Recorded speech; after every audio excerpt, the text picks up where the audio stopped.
சாதாரண முறுக்குல இவ்வளோ விஷயம் இருக்கா? முறுக்குல கூட ஊட்டச்சத்துக்கள் இருக்குங்க. நெறைய பேர் முறுக்கு எண்ணெய் பலகாரம்னு தவிர்ப்பாங்க. ஆனா, இந்த காணொளிய பார்த்துக்கிட்டு நீங்களே தெரிஞ்சுப்பீங்க, முறுக்குல இவ்வளோ விஷயம் இருக்கான்ட்டு. ஸோ, இன்னைக்கு நான் எப்படி முறுக்கு செய்ய போறேங்கிறத இந்த காணொளி. அதுவும் இந்த முறுக்கு பார்த்தீங்கன்னா, நான் முறுக்கு புளியறதுக்கான எந்த எக்யூப்மெண்ட்டுமே பயன்படுத்தலைங்க. ஸோ, நான் என்ன பண்ணியிருக்கேன்னு பார்த்தீங்கன்னா, இந்த முறுக்கு செய்றதுக்கான அரிசி மாவு வந்து நான் விநாயகர் சதுர்த்தி அப்பவே நான் ரெடி பண்ணி வச்சுட்டேன். ஸோ, அந்த அரிசி மாவுல 1 கப் அரிசி மாவ நான் எடுத்துட்டேன். ஸோ, இந்த அரிசி மாவுல இருக்கிறது பார்த்தீங்கன்னா, மாவுச்சத்து இருக்கு. ஸோ, கார்போஹைட்ரேட் கிடைச்சிட்டு. அதுக்கப்புறமா இது கூடவே நான் வந்து அரிசி மாவு எடுத்து அதே கிளாஸில் வந்து முக்கால்வாசி வந்து உளுந்து எடுத்திருக்கேன், கால்வாசி வந்து நான் வந்து என்ன எடுத்திருக்கேன்னு பார்த்தீங்கன்னா சிறுபருப்பு எடுத்திருக்கேன். இதை வந்து ஒரு பொரிக்காஞ்சட்டியில் போட்டு நல்லா வறுத்துட்டேன். ஸோ இப்போ நான் வந்து 1 கப்புக்கு வந்து மாவுச்சத்து எடுத்துட்டேன். ஸோ இப்போ 1 கப்புக்கு நான் வந்து புரதச்சத்தும் எடுத்துட்டேன். அதுக்கப்புறமா இதோட மட்டும் நிற்கலைங்க இந்த முறுக்கு. இதில் நம்ம இன்னும் கொஞ்சம் விஷயங்களை சேர்க்க போகிறோம். ஸோ அது என்னென்னு பார்த்தீங்கன்னா எள்ளு. ஸோ எள்ளையும் லைட்டாக நீங்கள் வறுத்துக்கோங்க. அதுக்கப்புறமா இந்த உளுந்தும் பருப்பும் நம்ம வந்து மிக்ஸியில் போட்டு அரைச்சிட்டு அந்த மாவையும் இந்த அரிசி மாவோட சேர்த்துக்கோங்க. வறுத்த எள்ளு அதையும் சேர்த்துக்கோங்க. இந்த எள்ளு வந்து இந்த முறுக்குக்கு சுவை மட்டும் கொடுக்க போகிறது கிடையாது. இது வந்து செரிமானத்துக்கு ரொம்ப நல்லது. அதோட இந்த முறுக்கை நம்ம வந்து நிப்பாட்ட போகிறதில்ல. இன்னும் இந்த முறுக்கில் வந்து ஒரு 3 முக்கியமான விஷயத்தை நம்ம சேர்க்க போகிறோம்.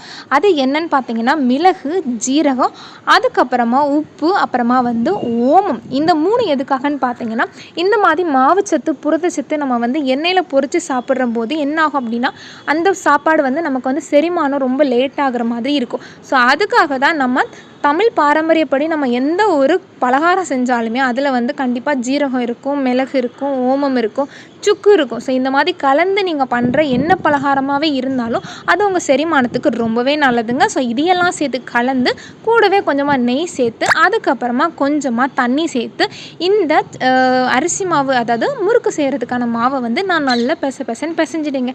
பிசைஞ்சு ஓரளவு சப்பாத்தி மாவுக்கு பதம் வர்ற மாதிரி ரெடி பண்ணிட்டேன். இப்போ இந்த முறுக்கு சுடுறதுக்கான ஒரு எந்திரமே என்கிட்ட இல்லை. ஸோ எந்திரங்கள் இல்லாமல் எப்படி முறுக்கு செய்வதுங்கிறத நீங்கள் இன்னும் போக போக கற்றுக்கலாம். பட் இருந்தாலும் சரி முறுக்கு செய்கிற ஆர்வத்தில் நான் வந்துட்டேங்க. நான் வந்து முறுக்கு புளியறதுக்கான எதுவுமே என்கிட்ட இல்லை. சரி என்ன பண்ணலாம் அப்படின்ட்டு யோசிச்சுட்டே இருக்கும்போது நமக்கு வந்து என்ன ஐடியா உதிச்சுதுன்னு பார்த்தீங்கன்னா ஒரு பிளாஸ்டிக் கவர். இந்த கவருக்குள்ளே போட்டுட்டு அந்த கவரில் ஒரு சின்னதாக ஹோல் போட்டுட்டு அதுக்கப்புறம் கவரை வந்து இந்த மெஹந்தி மாதிரி எடுத்துட்டா முறுக்கு அழகாக வரும்ன்ட்டு ஒரு நப்பாசையில் அந்த மாதிரி ட்ரை பண்ணேன். பட் இது அந்தளவுக்கு ரொம்ப ஒர்க் ஆகலைங்க. ஸோ என்னாச்சுன்னு பார்த்தீங்கன்னா 1, 2 ஓகே ஆச்சு. பட் நிறைய பிஞ்சு தான் வந்துச்சு. ஸோ இது வந்து சரிப்பட்டு வராது. ஸோ பட் ஆனால் அந்த மாதிரி பண்ணியுமே ஒரு சில இதை நான் வந்து எண்ணெயில் போட்டு பொரிச்சு எடுத்து ஆனால் முறுக்கு டேஸ்ட்டாக தான் இருந்தது. பட் வந்து நம்ம நினச்ச அளவுக்கு வந்து முறுக்கோட சைஸ் வரல. முறுக்குக்கு இப்படி தான் சைஸ் இருக்கணும்னு எதுவுமே வரைமுறை இல்லை பார்த்தீங்களா? அதனால் நம்ம வைக்கிறது தான் சைஸுங்கிறதுக்குனால நான் வந்து ஏதோ ஒன்று முறுக்கோ காரச்சோ சைஸில் வந்து நான் பொரிச்சு எடுத்துட்டேங்க. சரி இதை இப்படியே விட்டால் வந்து அந்த கவரில் வந்து என்னால் வந்து கரெக்டான ஒரு முறுக்கை செய்ய வர்றதுக்கு ரொம்பவே கஷ்டமாக இருந்துச்சு.